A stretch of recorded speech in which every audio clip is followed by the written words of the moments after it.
This is Comic Picks by the Glick. Yeah, I'm your host, Jason Glick. Hey, Jason Glick. Hey, welcome to 2022, man. Yeah, it's like it feels kind of crazy to be here. It's like that we're here at all. It's like after 2021 was kind of the extended hangover from 2020. So true indeed. So, with that being said, what are you going to talk about? Well, it's like much sooner than we did last year. It's like it's going to be about the best of 20 best comics of that year because man, it's like it's like as crazy as last year was. It's like there was still a lot of good comics to read, and also just like when I was going over like my like stuff compiled off my list, I thought I was worried that like I've got some thoughts for like the very best stuff, but as far as everything else, what else do I have here? What else came out last year?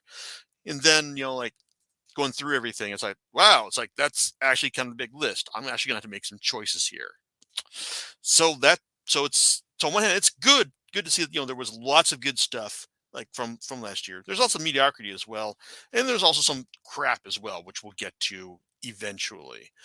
But but yeah, like there's definitely like enough stuff like those that allowed me to complete a top 10 list for this year, as well as some honorable mentions, which just running down the list I got here, stuff like Doctor Strange, Surgeon Supreme. It was Mark Waid and Kev Walker teaming up to tell us about Stephen Strange after he had managed to regain the use of his hands and become a surgeon again. And it turns out that it didn't actually make his life any easier. It's like but it also did make it more interesting, and especially with Walker handling the visuals, made it even more better to look at. Unfortunately, it's like because of COVID issues, like last year, so it only wound up lasting it's a 1 6 issue opening arc, and that was a shame. Also, there was Hiroki Endo's All Rounder Meguru, which may have lacked flash as a it's like as a martial arts story about it's like about mixed martial arts fighting, including its title character who was just trying to find his way like in this in this competitive sphere. But it also did a good job of just like showcasing the grounded like aspects of of MMA, while also just giving us like lots of interesting characters to like follow as well. Also from the manga sphere is some Dead Demons Destruction from Inio Asano. Now this is a series that didn't quite catch fire in the same way that some of his other series have in my mind, but the volumes he delivered this year, specifically volume 9, when we find out like one of the real reason that one of its main characters is um is the way she is, was pretty devastating, because volume 9 was really dark in its own ways, because not only did it deal with themes of like like dark themes involving like depression and suicide, but also it took one of the things we have in in romance and friendship, in the sense that how there's some character who feels that hey, it's like I don't care if the world is going to die, it's like everyone's gonna be screwed after because of what I do, but I'm going to save you no matter what. And that's what happens here. Only once. Well, what initially seems to be like a really great depiction of friendship, basically seems to be dooming the world as a result. And I didn't quite see that coming, and that was really something to behold here. Even if it's just kind of like it's kind of like a ruin your day kind of like episode right here.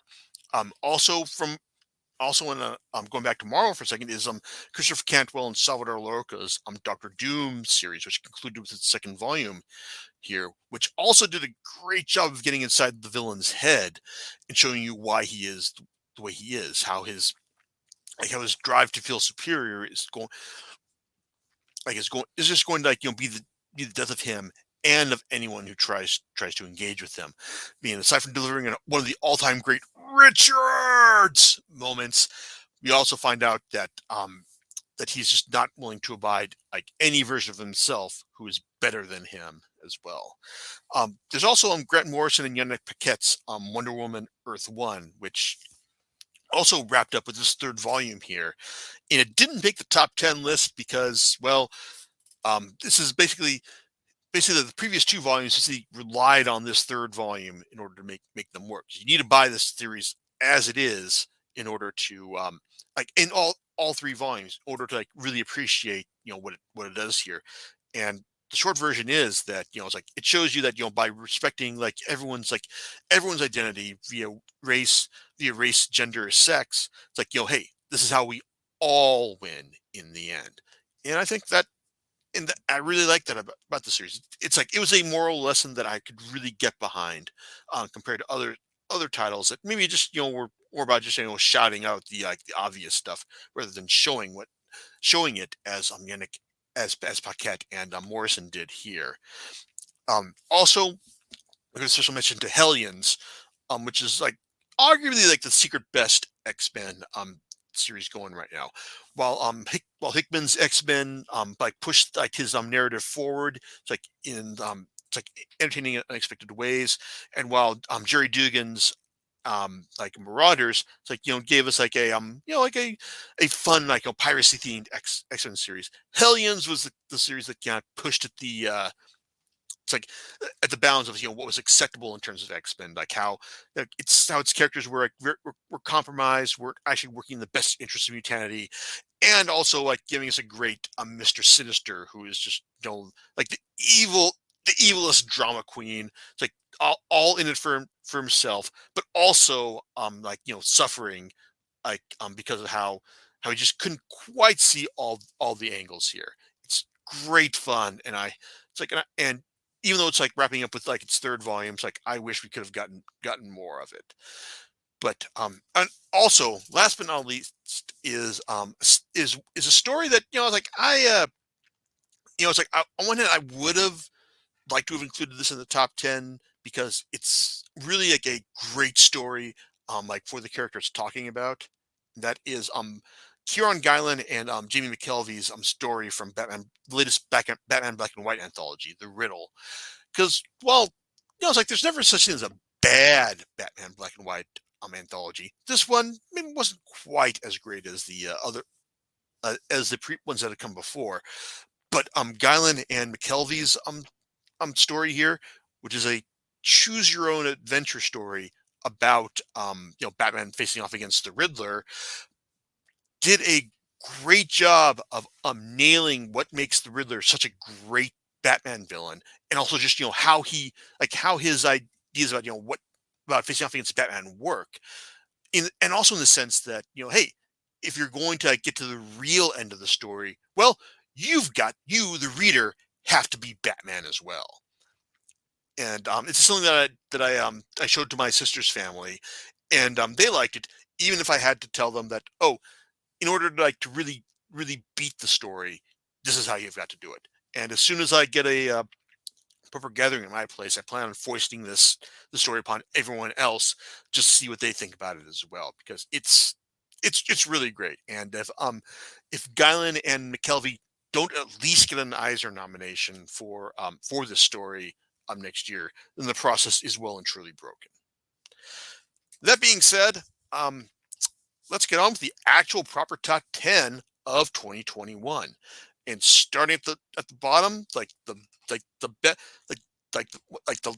least best of the stuff, but also still pretty great, as John will certainly attest to, is Keep Your Hands Off Eizouken. This is a series that got an anime adaptation back in 2020 that made a lot of acclaim on Netflix, and Dark Horse picked up the manga license to release in the US this year. It's like 2 volumes are released, with a third one forthcoming in another month or two. And it's a story about these three girls, these 3 misfits, who basically trying to form their own anime club on campus. But it's also all about the difficulty in when it comes to making creating something. What are you going to do in order? What kind of compromises and decisions are you going to need to do in order to make something that's that pleases you, and It's like and it's true to your beliefs. It's kind of like a student's eye view of the process of making anime itself, but it's thoroughly entertaining. The characters are are definitely likable, and there's a reason I bought this bought the first volume of this for two of my friends this year. And it's also the fact that, hey, it's like the series definitely needs its your commercial support, because I'm not sure if Dark Horse is going to be able to release another volume after volume 3 unless everyone goes out and buys more volumes of this right now. So, but but yeah, it was pretty great. I look forward to reading this third volume when it comes out. Next on the list, number 9, is also from Dark Horse, and I'll admit it's kind of a fudge because it wasn't actually released this year. It's like the latest edition of this was basically released by the company. This is Heart in a Box by Kelly Thompson and Meredith McLaren. It's about a girl whose heart is broken by her latest boyfriend, and she meets up with this mysterious guy who appears out of nowhere when she's lamenting her heartbreak, and she's quickly and he offers to to take her heart away, and so that she won't be able to feel as bad as anymore. You know, and stop me if you see this coming, but she does. She agrees to this, and then she realizes that by giving her heart away, she can't feel anything. And so when she talks to this guy, says like, I want my heart back. She says, well, it's been divided up into pieces, and you've got to go and get them back. And you know what? There's bloodshed. There's murder. There's more heartbreak. There's betrayal. There's a lot of ugly, selfish and violent stuff that goes on in order for our main character to get her heart back. But it all feels like it all feels kind of worth it, especially like the way that Thompson and McLaren present it as just, hey, this is she has to get her heart. This character, our character, has to get her heart back, and she's got to make some hard choices in order to do that. But these choices are presented in a believable and an emphatic way, in the sense that you understand why she's making these choices, even when they involve digging up a dead body or just putting an axe into a guy's head. There you go. Next on the list, also involves a fair amount of bloodshed, but don't worry, it's the superhero we're gonna kill a bunch of alien alien symbiotes kind of. And when I say symbiotes, yep, that means I'm talking about Donny Cates, Ryan Stegman and Friends' Venom. Not only was Venom Beyond it's a great what if style story that just not only asks the question, what if Eddie Brock had killed himself when he came to the church where Spider-Man tried to get himself away from his black costume back in the day. But what if Dylan, his son Dylan, didn't what if he didn't sacrifice everything in order to save Dylan in Absolute Carnage? That's a good what if Marvel story. But also the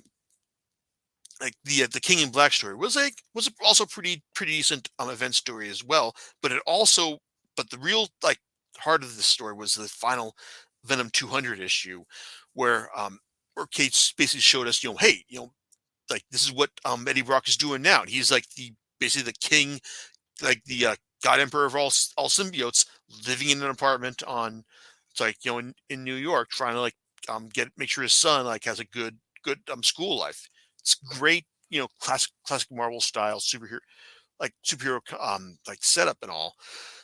And it also does a good job of showing us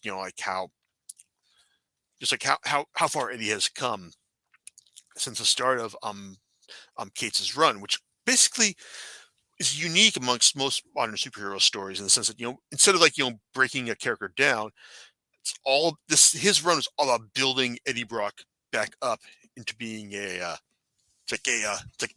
good a good solid human decent human being again. And I really enjoyed seeing that over the course of the story. And I haven't read any Venom runs beyond this. But yeah, I feel confident saying that, hey, if this is like the one Venom story you need to read, you got to read this one. Okay. Next up though is a series that I know has been like, getting a lot of buzz lately, but I was not really expecting to like as much as I did. And that was the Department of Truth by James Tynion the Fourth and Martin and artist Martin Simmons. Tynion is someone who has not really impressed me with his superhero work at DC, mainly because it tends to follow a very conventional path, especially with his Batman Detective Comics run. But after hearing about this this series and how it was getting like so much like buzz and sales, I figured, okay, well, I'll give it a shot and see what it's like.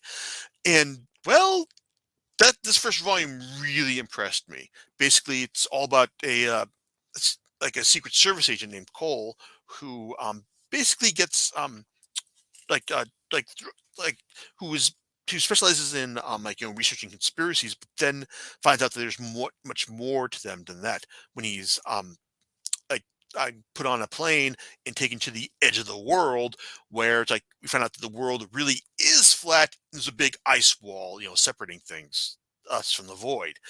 But that's all because like conspiracies are now fully influencing reality, and there's another organization called Black Hat that seeks to exploit humanity's willingness to believe these things.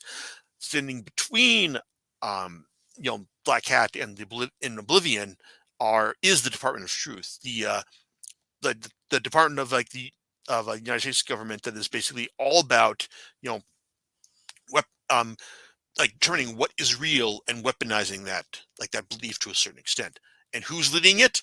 Well, none other than Lee Harvey Oswald, the same guy who declared that he was a patsy in the in the murder of JFK.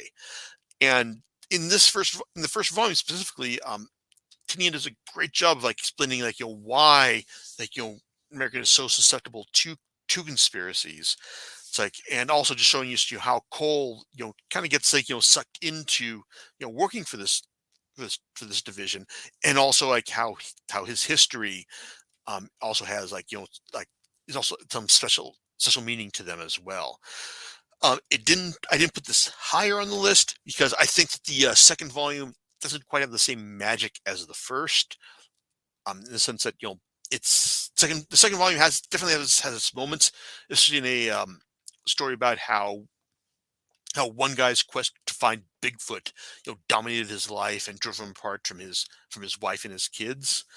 But it kind of felt like Tinian and Simmons were leading us by the nose for a good portion of that volume. But still, this is definitely a series that's worth reading, and it's so much better than his best-selling series, Something Is Killing the Children, which it's just does a standard monster, there's a monster out there and it's wants to kill people, specifically kids, but doesn't actually do anything new with that premise. Department of Truth does. It's like and and I'm really interested in seeing where things go from here. Next up on the list is also another Image series, Reckless, Friend of the Devil.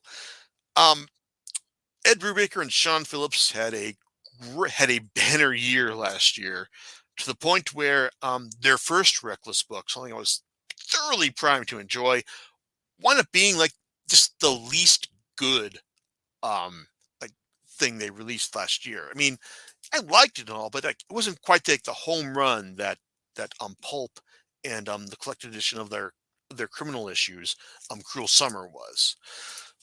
Friend of the Devil, however, was definitely everything about I liked about the first volume, only done that much better. It's like we had a great setup in the sense that that our main character Ethan Reckless gets a new girlfriend, and things are going great with them until his girlfriend sees that one of the background girls in one of his cult films is actually her sister, her sister who disappeared years ago, and into the Hollywood of the 70s. And now Ethan has to go and track her down. What he finds is is a bad bad nightmare of sex, of sex cults. Um, it's devil worship and Nazis. That is just that's just terrible for all parties involved. I mean, you really can't go wrong with anything that Brubaker and Phillips do, but Friend of the Devil is basically like, hey, it's like if you weren't 100% on board with Reckless, before with the first volume, then yeah, it's like volume 2 will definitely get you there. But it's not the best. Okay, well, the next time I'm talking about number 5 isn't the best Image series I read last year as well, but it is the best new launch I read from Image, and that would be Radiant Black Volume 1, Not So Secret Origin. Now, Kyle Higgins has done some work for DC in the past, but he's best known for his tenure on Power Rangers for Boom. Radiant Black, the impression I got from it was basically, it's basically Power Rangers with the serialness filed off from Higgins and artist Marcelo Costa. It's about a guy he's aspiring writer, but things go bad for him, and he winds up having to move back home with his parents and hang out with his best friend, just like he had just never succeeded in life up to this point. And then he is contacted by this cosmic consciousness, and he winds up getting like, hey, like Sentai powers, like this, like he can, like his character can, like he can control gravity, so now he can be a superhero. This is great, and especially when, hey, a red variant of it's of his power set shows up in the town as well and starts robbing banks. So this sounds great. I mean, it sounds like a perfectly serviceable superhero story. And you know what?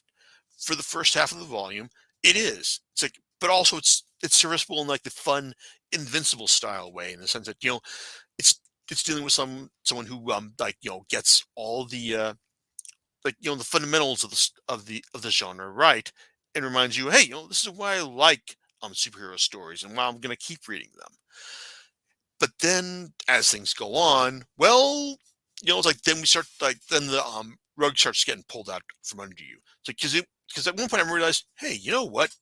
Hey, why is it always like the unassuming, non-threatening main character who gets the powers? Why isn't the best friend who's always about, oh man, it's like this is so cool, man. It's like, what do I do with these powers? Like, why doesn't this guy get the superpowers and all? Well, turns out Higgins had me covered there. He had considered this, and well, like there's like stuff happens in like towards the end of the main story in this volume, and in fact, like he's also thought about how like even the villains, or the Red Radiant, who's made out to be like the bank robber in this story. Well, turns out that even she's got her story, and like she's also the hero in her story as well. So yeah, people are complex, and there's like more than one way to view any situation. And while I'm not 100% sold on the idea of like building a big superhero like universe out of this like series just based on the first volume, I will say that I'm willing to give it a chance based on the strength of this first volume. I will definitely say I'm absolutely on board for the Red Radiant miniseries that's being spun off from this, because yeah, it's like she's got all sorts of stuff to say here as well. And but moving on to it's like to the number 4 slot. Well, it's like we're going back to thoroughly grounded um, characters and situations, and that also have a twist to them, stuff that I didn't quite see coming. And this is Wave. Listen to me, because hey, the creator of Blade of the Immortal, Hiroki Samura, has been knocking it out of the park with with his subsequent series, Wave, and also Die Vergelder, which I'm very much looking forward to reading the next 2-in-1 omnibus next year, because even though it was supposed to come out this year, well, I guess stuff happens, and you know, as long as I'm a patient man because volume 2 was so great. It was like it was number 2 pick on my 2019 list. But Wave Listen to Me did a great job this year in terms of, like, well, just the fact that I finally got to read stories after volume 3, because initially Kodansha released volumes 1, 2, and 3 digitally, and then they started simulpubbing the the uh, the issues that some are released in Japan with the US, but they didn't actually release the volumes. Um, then in 2020, they finally started releasing the volumes volumes 1, 2, and 3 in print. And then starting this year, we finally got to read volume 4 um, for the first time in print and in digital. It's like this year. And it's like reading about aspiring radio star Minari Koda.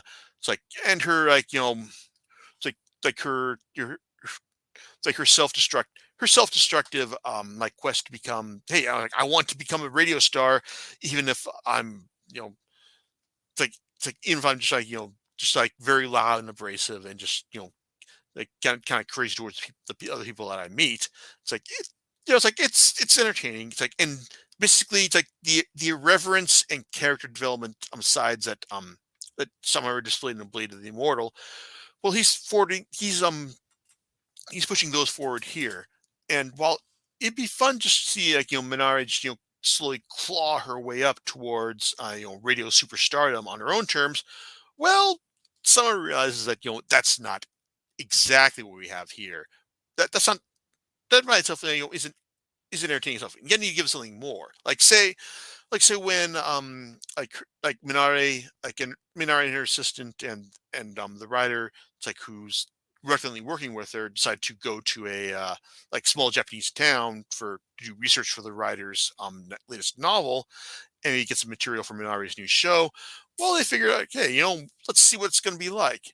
We don't actually expect them to, like, fall down a trapdoor and become prisoners of a cult who is, like, trying to bring back the prominence of radio to Japan, maybe even through some, like, brainwashing of their own.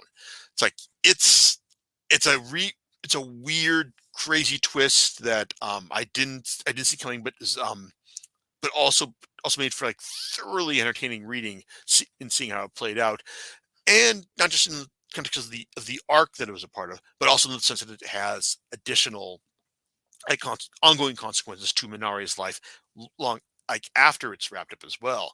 Like, and also in volume 7, when it looks like we're getting a standard story about Minare, like, helping a shut-in, like, reconnect with the outside world.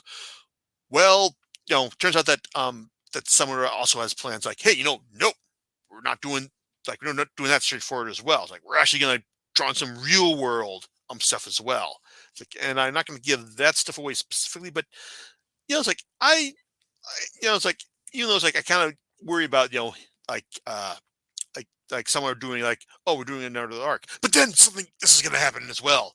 It's like, I worry about, like, the maybe the long-term effects of that, this kind of storytelling, but at the same time, what he's gotten out of it so far, especially with the volumes released this year, has been really great. It's like, and I'm definitely very much looking forward to seeing what he does next.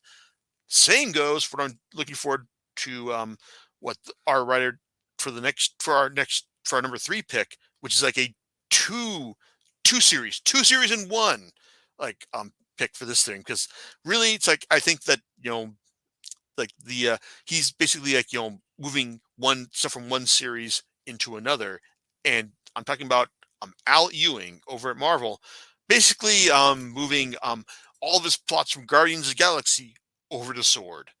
That, because basically with like, Ewing has done, like, great work at Marvel over the years. I picked his New Avengers like stories as one of the best. It's like, it's one of my favorite comics, like, a couple years back, and this is before he hit it big with as the writer of the Immortal Hulk. But unfortunately, it shows that even with like a blockbuster series at its back, you can't quite, like, get everything he does, everything is like can't quite turn to gold, and that's why his Guardians of the Galaxy wrapped up after 18 issues, which is sad because volume 2 specifically was fantastic.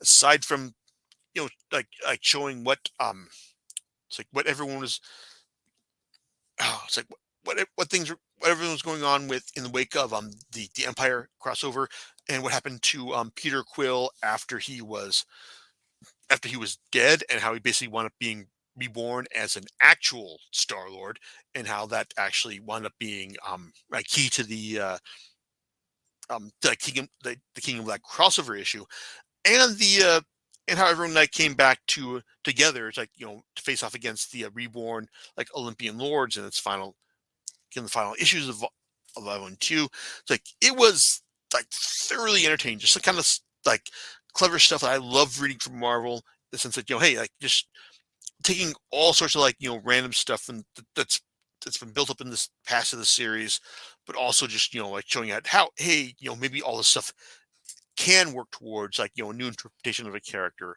or characters going forward. It's like it was fantastic, and like seeing this stuff carried forward into his run on Sword, which like the Sentient Worlds Observation Division, which is basically now the mutant like space like uh mutant space division. I love seeing that done as well. It's like, and even though Sword is wrapping up with its second volume, and that's I kind of wish that Ewing just even like had gotten the chance to like explore all this stuff across one title. But like, I get the feeling he's going to be like he's paying all this stuff forward into the new his latest X-Men title, X-Men Red, which we'll be talking about Planet Arakko, or basically like what Mars is like now that it's been terraformed by the X-Men and made into a home for the Arakko mutants. So yeah, it's like I love this. It's like, and definitely want to see what Ewing does next on this series. Hopefully, he'll be able to get a chance to do this for more than 11 to 18 issues. Yeah, but as far as like long-term games go, well, my number 2 pick has been basically playing the long game like ever since volume 1, ever since volume 1, ever since its first issue, to the point where it's like even though like I've enjoyed reading volumes of the series individually on their own terms, I've increasingly had this nagging feeling that wow, I should be rereading every volume of this series before I read a new volume of it, because I can think there's a lot of stuff like being set up here that is meant to pay off in the long term. And you know what? I was right, because this is a series that I did take the time to reread all 5 volumes before I read volume 6, and even though it took me a long ass time, much longer than I was expecting to reread these 5 volumes, rereading them before I got to volume 6 was very much worth it, because Marjorie Liu and Sana Takeda are absolutely knocking it out of the park with Monstrous. Just like the story of Micah Halfwolf, and while she has a plan to maybe save herself and save her world. Like, well, everyone else in her world also has plans for her as well. From her, it's from her long dead mother to her ancient arcanic wolf grandmother, to the to the court, to the empire, who wants to like utilize her powers to their own ends, to her father who wants to like do the same, and even her lover, who is like she's she definitely loves her, but like she's also like bound to the whims of her like of her seat of power, the Dusk Court. So there's all sorts of there's all sorts of long term like plans going on here, and rereading all 5 volumes of first 5 volumes before reading volume 6. Yeah, it's like it made everything that happened in volume 6 a lot clearer, even though there were volume 6 also had the 2 talk story issues, basically like stories about Kippa and like how she and her sister tried to make a great family dinner that also has like tragic undercurrents, because nothing with Kippa can ever be just entirely wholly happy. And also like the story about how Micah once fled with her their arcanic fish friend to a story to try to go to an island that would be free of like all the people who wanted to manipulate her. It's like, and she wound up basically getting the best summer vacation ever, which is great. But even then, the issues themselves also did a good job of showing us what happens when, hey, Micah winds up coming in contact with both her lover, her aunt, her grandmother. It's like, and also the Empire's plans to try and take them all out. Like, it's on one hand, it's like it's great, it makes for great drama, makes for great action, and even there are some moments when when surprise surprise, Micah actually gets the upper hand. It's like when you think that, oh man, this is great. Maybe she'll actually stop suffering for 5 minutes in this story. And even though like this is that good, that's a good thing. Volume 6 basically ends on a major cliffhanger, but in the sense that it's like, I think I probably would have felt a lot worse about this cliffhanger if I hadn't reread all the previous volumes and realized that this is all cyclical. Like like Micah's like she's gonna struggle. Like everyone is going to struggle in this series, because even the bad guys struggle, which is great. And it's like, and I love that. And it's like, even though it's like volume 6 ends like really badly for Micah, ah man, it's like I still have the feeling that, yeah, she's gonna come back. Like, then she's gonna come back stronger than before, and I want to see that. It's like, I guess that's kind of what's kind of like driving my anticipation for Volume 7. Because I mean, I read the solicitations for the series like every month. I know that oh, this is gonna be bad, but at the same time, like, I see it's a bad situation for Micah right now, but the series basically lets you know that, oh, like, there's hope. Like, it's gonna be, like, things are better now, but it's gonna be better because that's the way the series goes, and I like that. And what can top that? Well, how about a story about a creator who was basically established himself for doing one thing, but proves really adept at doing something else, showing that there is more to him than than the uh, than the gory crowd pleasing antics that he's best known for. I'm talking about Tatsuki Fujimoto, who yeah, you'll know him like for, cause like, hey, I did a podcast about him at the beginning of last year with Steve, how we talked about how much we liked his series Fire Punch. And I mean it's not the greatest series, but it's a series that we respect because it takes lots of big swings and does lots of stuff differently from from other titles. And as I grow older, it's like I kind of respect that a lot more than just stuff that just goes through the motions. I mean, just even if you're just like going to do something like weird and strange, do like swing as big as he does here. But in the end, like, he's achieved his greatest success with Chainsaw Man. It's like the story of like a of a high school kid who is who is friends with with a chainsaw demon, dies, and is and bonds with this demon in order to become like the character known as like a become the chainsaw devil that is promptly snatched up by the public safety division and its leader Machina to take out all sorts of demons.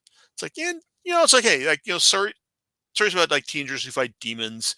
It's like in manga are just kind of like the Japanese equivalent of like the lawyer cop or doctor show. It's like over here in America. But there's also this, but there's this like awful, but like sense of fatalism and and like and Kobe sounds like gore to sick Chainsaw Man apart from the rest of the Shonen Jump pack. But my pick isn't Chainsaw Man. I mean, I like it. I love it, really. It's like, but it's not my favorite. But it's really the one shot that Fujimoto did while he was knocking that series out on on a weekly basis, I imagine, for Shonen Jump. This would be my favorite pick of this year for number one lemon swat is Look Back. It's a story of a. It starts off as a story of a it's like of a fourth grader named like Fujino, who makes these like really really well liked like 4 panel manga strips. And while everyone in her class loves these strips, her teacher basically asks, "Yeah, would you be willing to give one of your slots over to this like this one girl who wants to try writing for this writing for the school magazine, and she doesn't come to school and all, but she wants to give it a shot." And Fujino is kind of like, "Oh, sure, man. Like if she's not going to come to school, like what I have to worry about."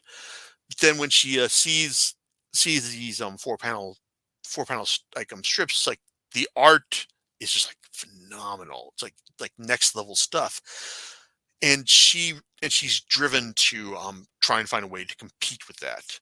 And at first you think this is going to be like a story about like her trying to find a way to be the best that she is.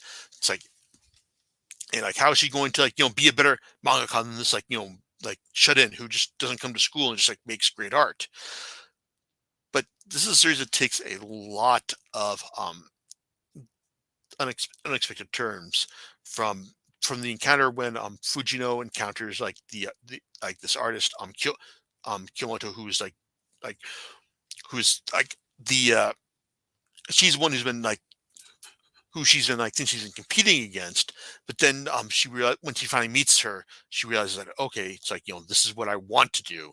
It's like, and they work together in order to make it's like in order to make manga as well. And then it's like, well, real life gets in the way, and then tragedy gets in the way. And then when Fujino tries to deal with this, well, then things get weird.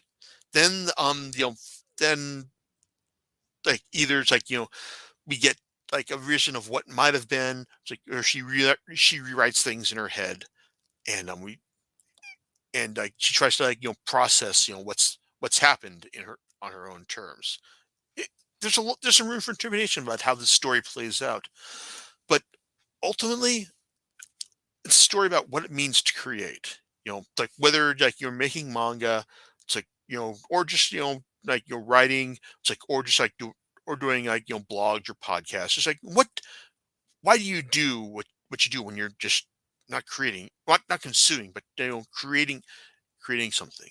And I think the series like did a good job of hitting home, of like hitting at the cost that creation involves. It's like, but also illustrating its rewards as well. But how it's like it's like it's never just about you. How it's ultimately about the connections you make, like along this line. I felt it was it like it got me really. It's like I was invested in the story. It's like and just like rereading it again, like hey, it's like there's a reason I wrote up my thoughts about it earlier this week.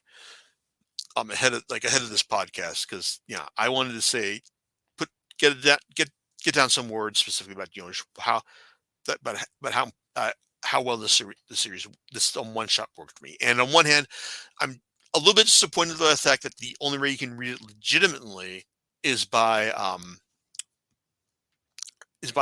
shelling out for visits on Shonen Jump subscription service. But at the same time, it's only like it's like $2 a month. So there you go. There's that.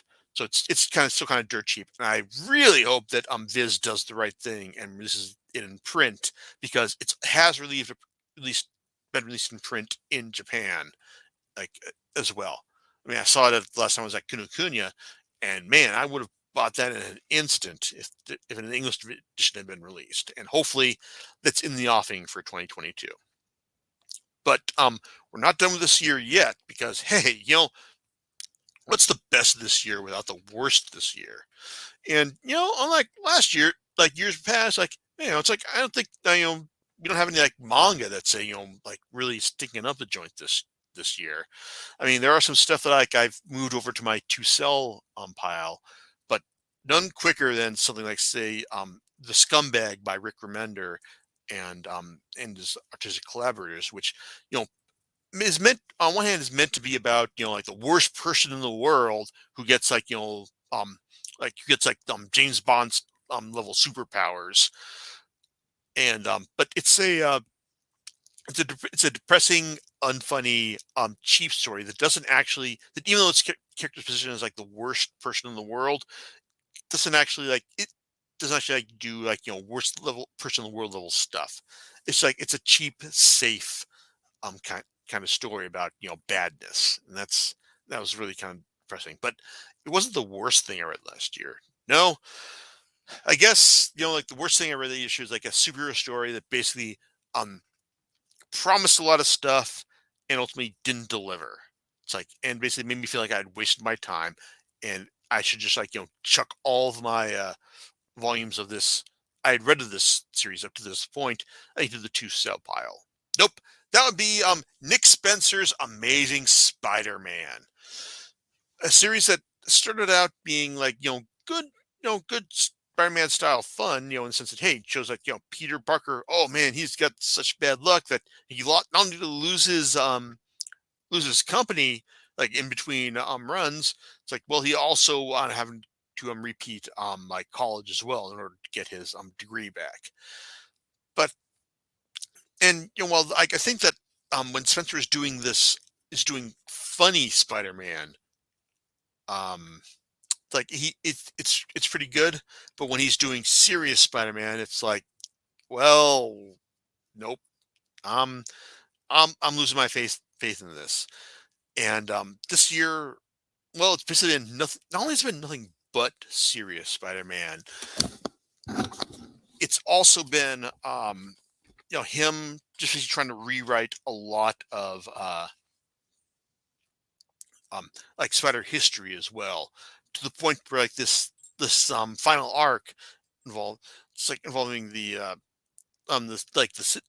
two several different versions of the Sinister Six at war with each other.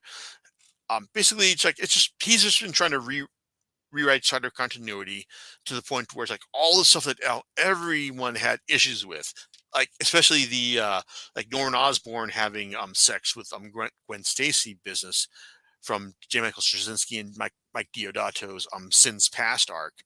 Well, it's like that's that didn't happen as well. It's just I don't know. It's like it just feels like he's like he was just using his story not to just tell great new stories, but just to fix stuff from the past and in a very ham-fisted way as well. It's why I while I'm still reading this on Marvel Unlimited, the reason I do that is because reading stuff on Marvel Unlimited is effectively free for the most part, as far as after you pay the initial subscription cost for it. But as far as actually, do I want any of this stuff in my library anymore? No, no, I do not, and you shouldn't either. And that being said, I am kind of looking forward to the fact that Zeb Wells, the writer of Hellions, is taking over Spider-Man full time next year. So yeah, it could be like Peter's life story could be back in my good graces next year. But as of right now, it's like Amazing Spider-Man is kind of all the stuff that annoys me, frustrates me, and angers me about about comics. And yeah, I'm still reading it, but you shouldn't really. It's like I'm just putting this through this because because I can, because it's free, because I pay for this. I pay for all sorts of comics in addition to this one. So yeah, but don't bother with this. You really shouldn't. And but it's like hey, you don't want to end on this downer note of of how bad Amazing Spider-Man is right now. But what do we got to look forward to for next year? Well, we've got the final volume of The Girl from the Other Side, which I was hoping to cover this year, but then when volume 11 wraps up the main story arc, volume 12 is supposed to be the final the final collect additional side stories from the main creator, Nagabe. It's like I want to figured to see if that added anything to the experience as well. There's also Fumi Yoshinaga's final volume of what if feudal Japan was a matriarchy, Oku.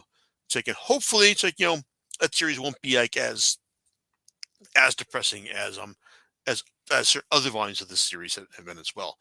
And while I think that Remender's Rick Remender's The Scumbag was very disappointing, his Deadly Class for Image has generally been a consistent delight, and I'm really looking forward to seeing how he and Russ Craig wrapped that series up, for its final volume.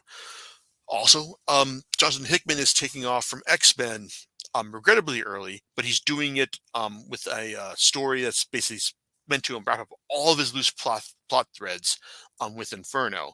And hopefully they'll get Rob back to talk about what this when it happens. Also, Christine Jess and Matthew Roberts' Manifest Destiny, basically, what if Lewis and Clark ran into a bunch of X-Files during their expedition over over the Louisiana Purchase? Well, that's also wrapping up next year as well. I'm looking forward to seeing how that goes as well. Also like to see Hickman and Mike Holston's Decorum wrap up as well, because that might be happening, but it's apparently the whatever final issue needs to complete its story is taking a while to come out as well. But hopefully we'll see that happen next year as well. In the near future, though, you can look forward to to me and Rob talking about the Immortal Hulk. It's next time out. Also, I've got plans to talk about Brian Azzarello and Eduardo Risso's werewolves and and moonshiners and mobster story on Moonshine. And also Star Wars has a big crossover they wrapped up recently with the War of the Bounty Hunters that I want to get going on as well at some point. Oh, and also Akira Hiramoto's his fan service fan service heavy style gets a superhero workout in Raw Hero, and the final volume of that is coming out in February as well. And I'll probably talking about that. Once the final volume comes out as well. So yeah, lots of stuff to look forward to, in the near, and not so near future as well. Well, it sounds like it's going to be a barrel of laughs. Actually, a lot of good stuff. A little bit of good reading here and there. Absolutely, man. It's we got things planned out for the next couple months. This couple months as well. Maybe not through not to Fanime at least, but hey, we got plans. Sweet. See you. What a great summary there. The Lois and Clark. What is it, Lois and Clark? Sorry, I'm thinking of Lewis and Clark. My brain just went to the left there for a minute. Okay, so that sounds pretty interesting. It's X-Files. Okay, yeah. So that kind of sounds very interesting. Anyway, so that's pretty much your summary. Do you know what you're going to be talking about next time? Yeah, but basically, it's I need to run things by Rob, but chances are we'll be talking about the Immortal Hulk next time out. Nice. Okay, everyone. Thank you for dropping by. Comic Picks by the Glick. Laters.